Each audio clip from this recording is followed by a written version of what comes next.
वैद्यकीय संशोधन भाग 5 हिंदी वैद्य दिलीप गाडगिल पुणे।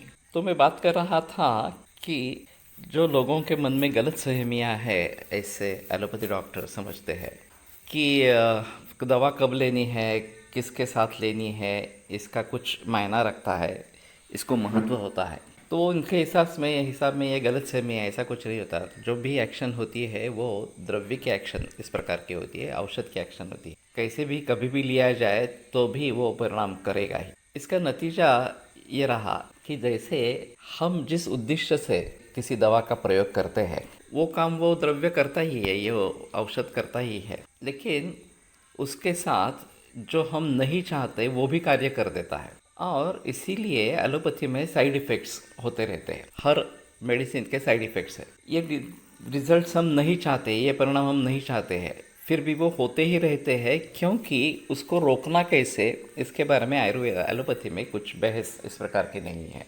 ज़्यादा से ज़्यादा ऐसा करते हैं कि हाँ ठीक है, इससे एसिडिटी हो रही है तो एंटासिड भी उसके साथ में दे दो, इससे इंटेस्टिनल फ्लोरा ख़राब हो रहा है तो B12 वगैरह की सब प्रिस्क्रिप्शन उसके साथ में दे दो। लेकिन ये दवा देनी है क्योंकि ये साइंटिफिकली प्रूवन दवा है उस रोग की। इस प्रकार से आयुर्वेद में औषधियों का रत्नाकर है, समुद्र जैसा है, इतनी सारी मात्रा में औषधियाँ उपलब्ध है।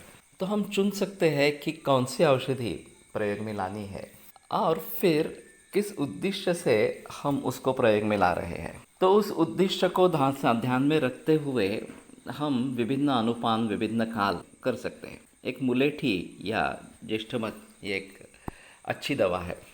लोगों को मालूम है कि वो खांसी की दवा है और उसमें ज्येष्ठमध केवल चूसने से भी काम होता है अच्छा इस प्रकार से। लेकिन वास्तव में यष्टिमधु या मुलेठी ये एक बहुत अद्भुत दवा इस प्रकार की, उसके कई कार्य है और सभी कार्यों के जरिए उसका प्रयोग होता रहता है। वो संधानीय गण में है। चरक संहिता में संधानीय यानी कि दो भावों को जोड़ने वाली इस प्रकार की चीज, परिकर्तिका या फिशर ये गुदा में होती है और फिर उसको कम करने के लिए यष्टिमधु अच्छा काम करती है। तो यष्टिमधु चूर्ण घृत के साथ या यष्टिमधु घृत ऐसा अगर अपान काल में यानी कि खाना खाने से पहले हम देते हैं तो ये खास करके वहाँ पे अच्छी काम करती है और फिर उसमें राहत मिलती है। ये वैसे कंठ्य भी है, यानी कि कंठ के लिए हितकारक इस प्रकार की है। तो उसके लिए खाना खाने के बाद में यष्टिमधु चूर्ण का प्रयोग हो सकता है। उसमें हम घी के साथ अगर वो देते हैं तो वात और पित्त का प्रशमन होता है। अगर शहद के साथ या मध के साथ देते हैं तो कफ पित्त का प्रशमन होता है। और अगर दोनों मिला के विषम मात्रा में घृत और मधु के साथ ये यष्टिमधु देते हैं तो तीनों दोषों का शमन इससे हो सकता है। वही यष्टिमधु दूध के साथ, गर्म दूध के साथ अगर देते हैं चूर्ण उसका, तो ये मेध्य रसायन इस प्रकार का बताया गया है। ये वैसे जीवनीय भी है, काफ़ी उसके अच्छे परिणाम इस प्रकार से है। तो कहने का तात्पर्य अर्थ ये है कि आयुर्वेद में ये खासियत है कि विशिष्ट काल में विशिष्ट अनुपान के साथ उसका अगर प्रयोग करते हैं तो यष्टिमधु एक बहुत अच्छी दवा, बेहतरीन दवा इस प्रकार की है।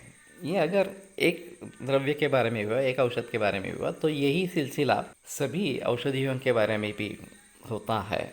और इस प्रकार से हम मुझे जो एक्टिविटी चाहिए उसको सीमित करने के लिए ये बेहतरीन तरीका इस प्रकार का है कि उस विशिष्ट अवस्था काल में, उस विशिष्ट मात्रा में, जैसे कि बड़ी मात्रा में यष्टिमधु दी जाती है क्वाथ के रूप में तो वमन करने के लिए ये अच्छा काम करती है। तो उस प्रकार से उसका प्रयोग करना ये उचित इस प्रकार का है।